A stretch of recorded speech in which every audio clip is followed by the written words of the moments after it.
बाळ, फ्रीजमधून श्रीखंड काढ ना. आम्ही पूर्वी घरीच बनवायचो श्रीखंड. त्याची चवच वेगळी होती. आता काय सगळं रेडीमेड. आजी, हे श्रीखंड खाऊन बघ. आज तुझ्या आईनं घरीच बनवलं की काय? हे आहे गोकुळचं श्रीखंड. अगदी जिभेवर रेंगाळणार. जिभेवरच नाही तर मनावरही रेंगाळणार. गोकुळ श्रीखंड, मनावर रेंगाळणार. नमस्कार, मी न्यू 24 प्रतिनिधी विनोद शिंगे. आज आपण आलो आहे हातकणंगले इथं आपल्यासमोर आहेत माजी आमदार डॉक्टर सुजित मिंचेकर.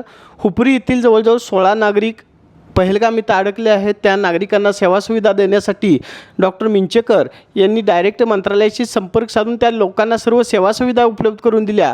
त्याबाबतीत आपण चर्चा करतोय डॉक्टर मिंचेकर यांच्याशी. साहेब नमस्ते. नेमकी काय भूमिका हुपरीच्या लोकांची काय झाली? हुपरीचे लोक फिरण्याकरता काश्मीरला गेले होते आणि काश्मीर गेलेले असताना पहलगाममध्ये जो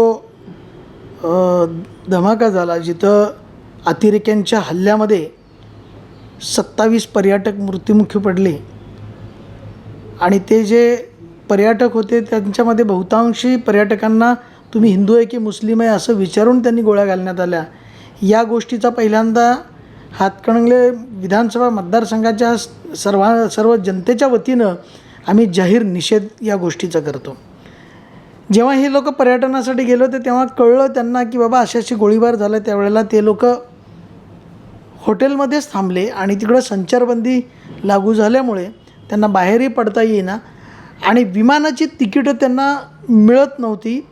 त्यांना तिथं प्रचंड मोठ्या प्रमाणाची अशी दहशत त्यांच्यावरती, दडपण होतं त्यांच्यावरती.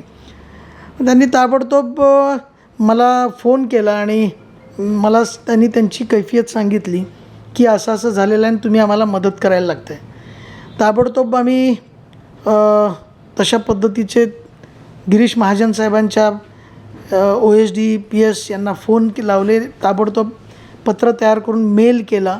त्यांच्याशी फोनवरनं संपर्क साधून त्यांनीही तत्परता दाखवली नाही. ताबडतोब श्रीनगरमध्ये गिरीश महाजनजी पोचले होते. त्यांनी त्याचा कॉग्निजन्स घेतला आणि इमिडिएटली गिरीश महाजन साहेब स्वतः त्या सगळ्या लोकांना जाऊन भेटले, त्यांना धीर दिला. तुम्ही काही काळजी करू नका, उद्याच्या विमानात नाही तर परवा दिवशीच्या विमानामध्ये तुमची सगळी व्यवस्था करतो आणि तुम्हाला सुखरूप पाठवतो, अशा पद्धतीची आश्वासन त्यांना दिलं. आणि त्यांची इतरही जी काही व्यवस्था लागणारी होती तीही महाराष्ट्र शासनाच्या वतीनं तिथं अतिशय चांगल्या पद्धतीनं पुरवण्यात आली. त्याबद्दल मी महाराष्ट्र शासनाचं, आमच्या सरकारचं मी कौतुक आणि अभिनंदन करतो. त्याचबरोबर माजी मुख्यमंत्री आणि आत्ताचे उपमुख्यमंत्री आमचे नेते आदरणीय एकनाथजी शिंदेसाहेबसुद्धा तत्परतेनं त्या ठिकाणी पोचले आणि तिथं असणाऱ्या महाराष्ट्रातील प्रत्येक पर्यटकाला त्यांनी सहकार्याची भूमिका ठेवली. त्याचबरोबर श्रीकांतजी शिंदे खासदार आमचे, त्यांनीसुद्धा शिंदेसाहेब पोचायच्या अगोदर स्वतः जाऊन तिथं मदतीचा हात लोकांना दिला.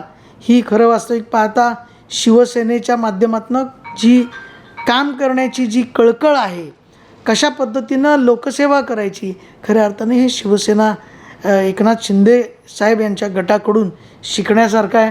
आणि नक्कीच महाराष्ट्रातला जो पर्यटक तिथं गेलेला होता, या महाराष्ट्रातल्या या सगळ्या नेत्यांच्यामुळं, आमच्या शिवसेनेमुळे असेल, गिरीश महाजन साहेब असतील, एकनाथजी शिंदे साहेब असतील, या डॉक्टर श्रीकांत शिंदे असतील, या सर्वांच्यामुळं खऱ्या अर्थानं त्या लोकांना चांगला दिलासा मिळालेला आहे.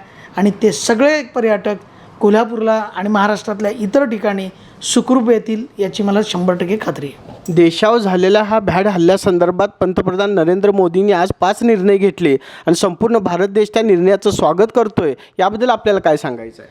नक्कीच या देशाचे पंतप्रधान नरेंद्रजी मोदी साहेबांनी जे काल निर्णय घेतले, अमित शहा साहेब असतील, नरेंद्र मोदी साहेब असतील, त्यांची सर्व कॅबिनेट असेल, त्या कॅबिनेटनी जे निर्णय घेतले ते अत्यंत व्यावहारिक निर्णय आहेत आणि कडक निर्णय जे पूर्वी घ्यायला पाहिजे होते पण ते आत्ता घेतलेत. त्याचं स्वागत संपूर्ण भारतामध्ये प्रत्येक माणसानं केलेलं आहे.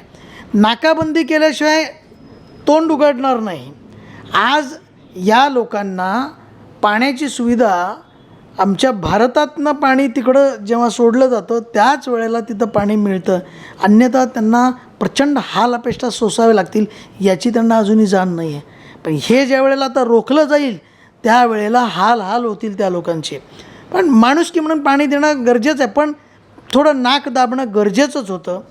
त्याचबरोबर इथल्या अधिकारी वर्गालासुद्धा त्यांनी एका आठवड्यामध्ये भारत खाली करा ही जी कडक सूचना दिलेली आहे ही स्वागत आहे. त्यामुळं पाकिस्तानमधले असेल किंवा अशा अतिरेकी हल्ले करणारे आणखीन काही लोक असतील, घटक असतील, या लोकांना फार चांगला चाप बसणार आहे. त्यामुळं मला असं वाटतं की हे जे निर्णय घेतलेले आहेत हे खूप चांगले निर्णय आहेत आणि येणाऱ्या भविष्यकाळामध्ये भारताची ताकद काय आहे ही या लोकांना समजून येईल. केवळ जाती धर्माच्या नावावर दंगली घडवून दहशत निर्माण करणाऱ्या अशा अतिरेक्यांना मोदी सरकारनं खऱ्या अर्थानं त्यांची जागा दाखवून द्यावी. त्यासाठी संपूर्ण भारत देश त्यांच्या पाठीशी उभा राहील असे मत माजी आमदार डॉक्टर सुजित मिंचेकर यांनी व्यक्त केलं. त्याबद्दल धन्यवाद. न्यूज 24साठी विनोद शिंगे, हातकणंगले.